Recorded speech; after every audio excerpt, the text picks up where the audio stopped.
Buenas noches, es la estudiante Isabela Carpio del sexto trimestre de la materia de Derecho del Trabajo 3. Esta es la primera evaluación y es básicamente una exposición con respecto a lo que es la legalización y un análisis más profundo sobre lo que son los sindicatos en Venezuela y cómo el marco legal los regula. Básicamente, para empezar a analizar lo que es la sindicalización y cómo esto afecta el día a día a los trabajadores, tanto en empresas privadas como en organismos nacionales, tenemos que empezar de cuál es el objetivo de los sindicatos. Básicamente, los sindicatos sirven para defender la libertad individual y derechos colectivos de los trabajadores en ámbitos puramente laborales, o cómo estos ámbitos laborales afectan su día a día, por ejemplo, en temas de embarazo, en temas de cuando un trabajador fallece y cuáles son los beneficios que se le dan, además del salario, bonos, etcétera, y que estos sean protegidos mediante a la ley, que se hagan cumplir. Y básicamente un sindicato lo que busca es que se protejan los beneficios o los derechos de los trabajadores en el ámbito laboral. Ahora bien, ¿cuáles son esos fundamentos legales? Podemos mencionar el artículo 95 de la Constitución Bolivariana de Venezuela, que explica explícitamente cómo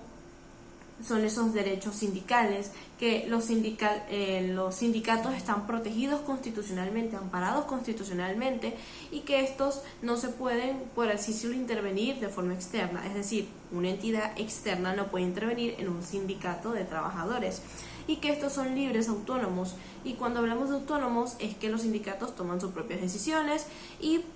tienen libre voz y voto en lo que respecta a lo que son los derechos de los mismos trabajadores, y que nadie efectivamente puede intervenir en ellos. Ahora, en la Ley Orgánica del Trabajo, Trabajadores y Trabajadoras, la LOT, en su artículo 356, nos explica los sindicatos también son libres autónomos, cómo se deben formar, cuántos integrantes tienen que tener y, por así decirlo, de algunas instrucciones de cuánto duran, entre otros artículos que nos explican a los abogados, a los futuros juristas, cómo estos sindicatos se forman. Ahora bien, en un análisis más profundo podemos notar que los sindicatos en el papel, o al menos en la ley, son entidades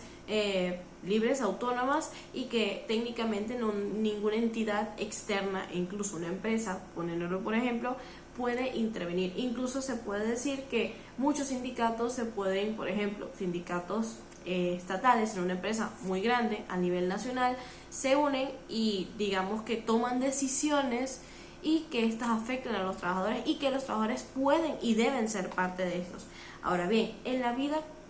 digamos,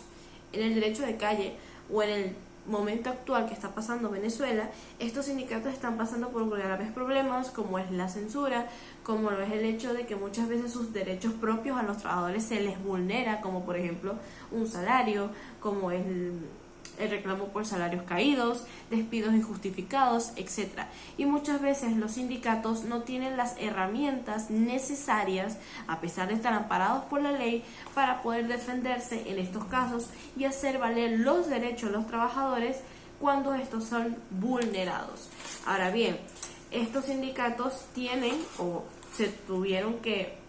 obligar a pasar de una oficina a pasar en la calle, o por así decirlo, estar día a día con el trabajador para que estos derechos no sean vulnerados. Por ejemplo, vamos a poner ejemplo práctico de un trabajador que ha llevado 10 años en una empresa nacional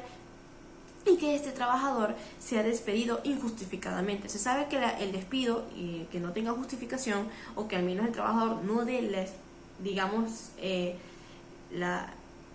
verbalidad de querer renunciar, es totalmente justificado y es ilegal. Muchas veces los sindicatos, cuando quieren reclamar eso, o quieren reclamar con el hecho de que a los trabajadores no se les está dando un salario, o que de repente no se les están respetando el derecho al descanso, no tienen las herramientas necesarias, o la misma empresa los ignora, o muchas veces los sindicatos no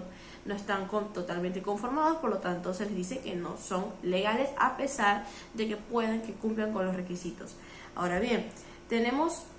para forma de concluir, un marco legal que proteja a los sindicatos, pero que este marco legal todavía no está lo suficientemente maduro para poder decir que un sindicato a nivel de Venezuela en este 2026, fecha de hoy, pueda defenderse plenamente frente a una entidad de trabajo o frente a una entidad de una empresa. para hacer valer los derechos de los trabajadores, sino que se tienen que tener diferentes herramientas, como por ejemplo asesoría legal, abogados encargados o abogados especializados en el ámbito laboral o procesal laboral, que pueden ayudar a lo que son los sindicatos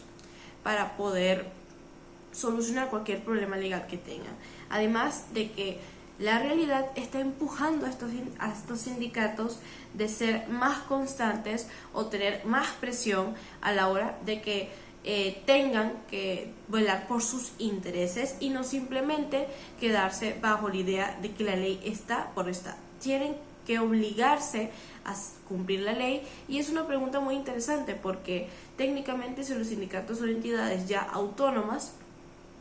el hecho de que se tengan que obligar a hacer valer sus derechos y sus intereses nos habla mucho de cómo está el sistema legal a nivel laboral venezolano y lo mucho que nos falta para mejorarlo, tanto los futuros juristas como las personas encargadas o las personas representantes de los sindicatos, así como los futuros legisladores que pueden llegar a cambiar o pueden llegar a mejorar la protección legal o el marco jurídico con respecto, además de los derechos de los trabajadores, de los sindicatos. Esta es básicamente mi exposición y bueno, muchas gracias, profesora.